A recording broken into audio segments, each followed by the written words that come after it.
What's up guys, Rab here from Rabtastic Paints, coming at you with what feels like the beginning of a throat infection, so I'm trying to get this video made before I lose my voice completely. Now, fresh off of my first ever gaming tournament last weekend in Ayr, you'd think I'd take a little bit of time before I signed up for another one, right? Not quite. This weekend I attended the Assault on Geek Retreat, a one-day, free game, 500 point tournament set in Geek Retreat in Glasgow, obviously, ran by T.O. Thomas, who I met the previous week at Ayr. Now, I spoke to Thomas last week at length about the tournament, but unfortunately it was sold out. Luckily for me, a ticket came up during the week and I managed to grab it myself. Now, this wasn't an official ranked tournament, it was more of a friendly tournament for beginners and veteran players alike, just to try out some new things. It was also a chance for T.O. Thomas to see if he could run a full event in Geek Retreat, planning for more in the future.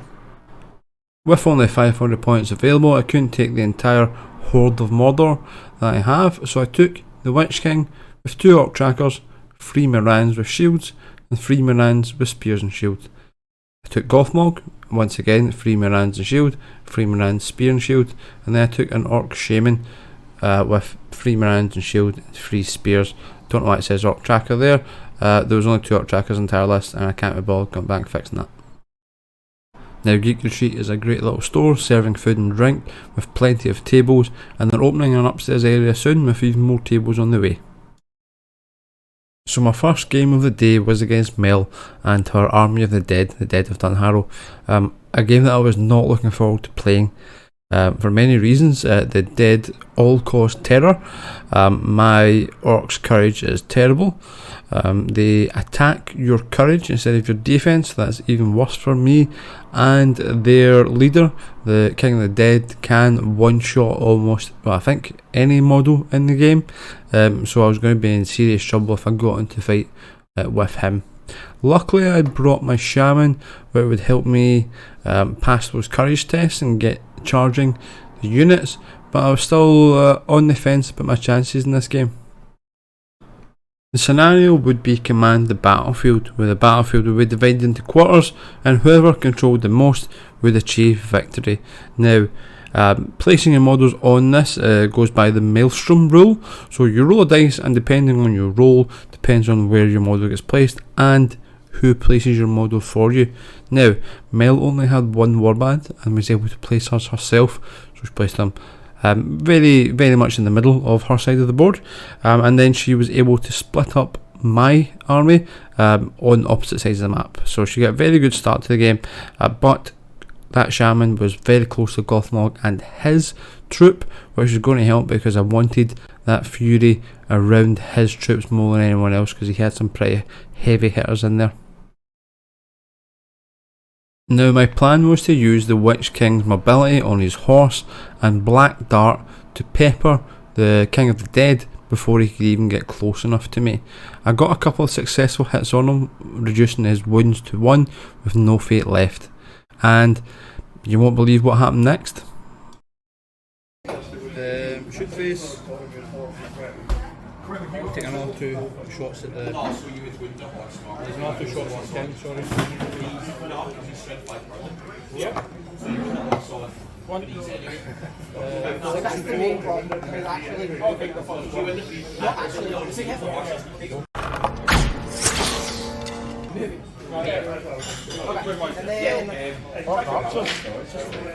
Somehow my Orc Tracker had managed to kill the King of the Dead, rolling in a 6 and a 4.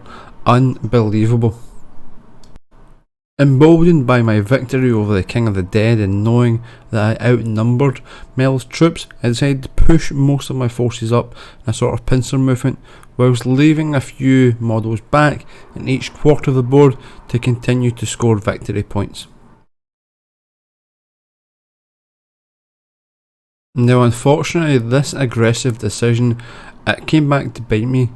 The Witch King kept getting himself trapped in fights with up to 12 Warriors of the Dead. It was really incredible. I used almost all of my fate, will and might points to survive these battles. The Witch King was down to his final point of will. All I needed to do was survive this fight and he would be taken off the board regardless of if he won or not, but if he was taken off because he ran out of will, Mel would not score victory points for it. Unfortunately, she won the fight, rolled 14 dice, I think it was 14 and maybe more than that, and killed my Witch King to earn herself some well deserved victory points.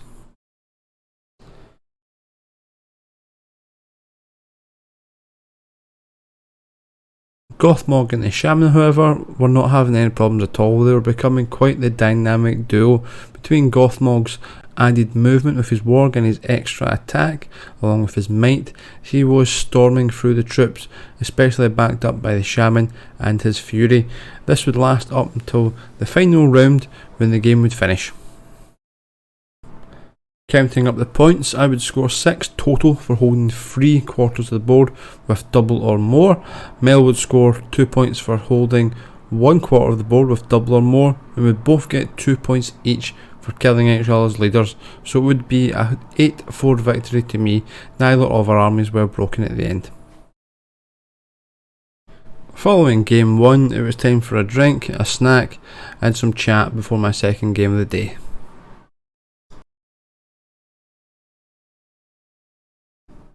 Now game 2 was against James with his Erebor reclaimed army led by Thorin with Gloin as support, and we were playing Contest of Champions. Now I feel like I've said this quite a few times, but this scenario put me at a disadvantage. For Contest of Champions, you count the leader's kills. Unfortunately, magic kills do not count, so the Witch King was certainly not looking as strong as beefy Thorin. So we set up our leaders 6 inches from each other and rolled for priority. I won. James called a heroic move with Thorin. I counter-called with Gothmog, who had Master of Battle, so I would get it for free, and I won the roll-off, meaning that I would move first and be able to charge my units into his. I charged my Witch King into his Thorin for some leader-on-leader combat, firing off a black dart on the way, spending 2 will to hopefully let it go off, and I rolled 2 6s. I then rolled a 6, meaning that the black dart would inflict 1 wound. Jamie chose to roll a fate dice, Thorin's only fate dice. To resist it, he failed and had to might up, meaning that he was down to 0 fate and 2 might. This was a great start for me because all I had to do was inflict 1 wound with the Morgul blade and Thorin would be dead. I then cast a Channeled Fury with my Orc Shaman to give my Orcs a 6-up invul save, as well as Fearless, which wasn't really going to come into play. James then moved all his troops in, including managing to get Gloin in on the fight between the Witch King and Thorin, his Sworn Protector allowing him to charge the Witch King without taking a courage test. Things were not looking as good as they were a second ago. James called a heroic strike with Thorin, which I had to counter call with the Witch King to at least try and even out the fight. I also counter called it with Gothmog for free using the Master of Battle, and then the battle began and it was a disaster. James rolled a 6 off the bat and I didn't even bother rolling my dice because I couldn't beat that. Now the Witch King only has 1 wound, but it has 3 fate points, and I used all 3 of them as well as a point of might to survive. It wasn't looking good for me.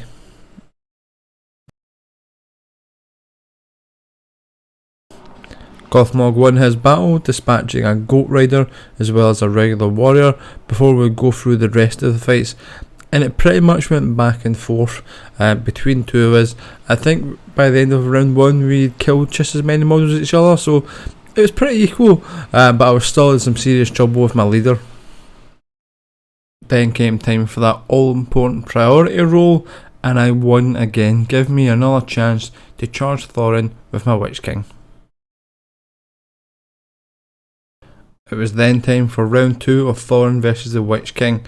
This would be the decider. We rolled off. James rolled a 5 high and I rolled a 6. He needed to roll a 6 to beat me on fate value, so he bannered.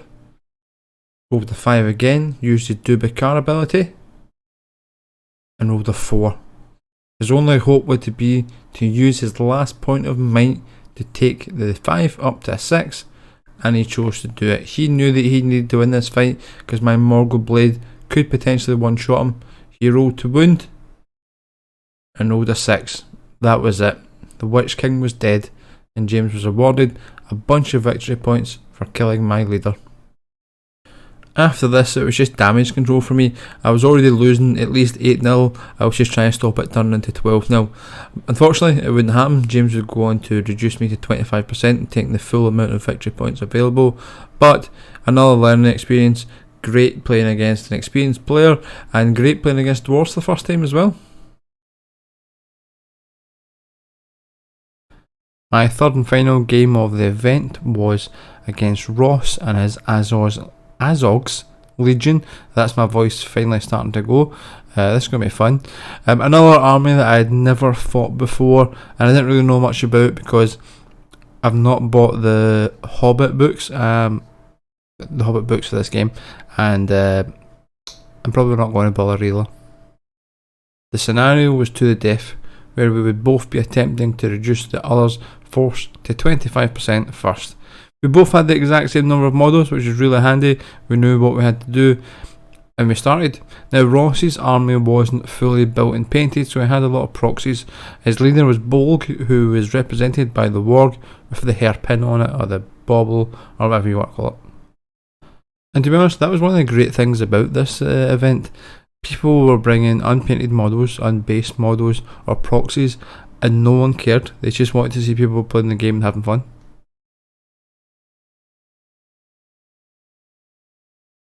So Ross's army was quite strange, to me anyway, in that half of the army had bows, so the models at the top, and the other half at the bottom were wargs. So whilst one half of the army was sitting back taking shots, the other half were charging me.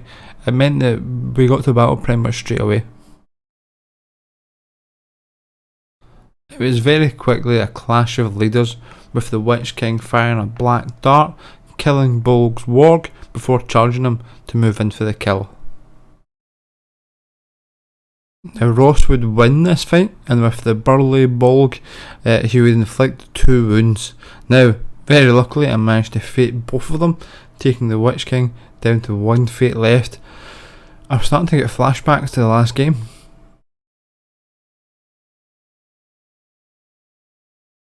The Witch King somehow managed to survive to fight another day, and I won priority in the next round, immediately charging him back into Bolg for round 2. We moved the rest of our models, and the fights were starting to line up. It was going to be a tasty one. I charged Gothmog into his enemy captain, as well as calling Gothmog's special ability, which would allow all Mordor orcs within 12 inch to re-roll failed wound rolls. I still had my army bonus allowing me to re-roll failed wounds of a 1, so there's going to be a lot of rolling and re-rolling this turn for me. Now it was time for Gothmog versus the Orc Captain, and since we both needed as many kills as possible, we both called heroic combats. I won the roll off for that, and then it was time for the duel. I rolled a 6, Ross rolled a 5, then mighted it up to a 6 with a point of might from the Orc Captain. Once again we had to roll off, and amazingly I won that one as well. Gothmog's 8 strikes, as well as re-rolling all failed wounds, was just too much. He killed the Orc Captain and moved in for another combat. Now the game wasn't over yet. Ross's force was really keeping up with the kill count. It was back and forth for a while. For every model I took off the board, he took one of mine off the board as well. Gothmog's special ability really helped me with this game, and I think if I hadn't called it, I'd have probably lost. It just shows you how important one really good round is.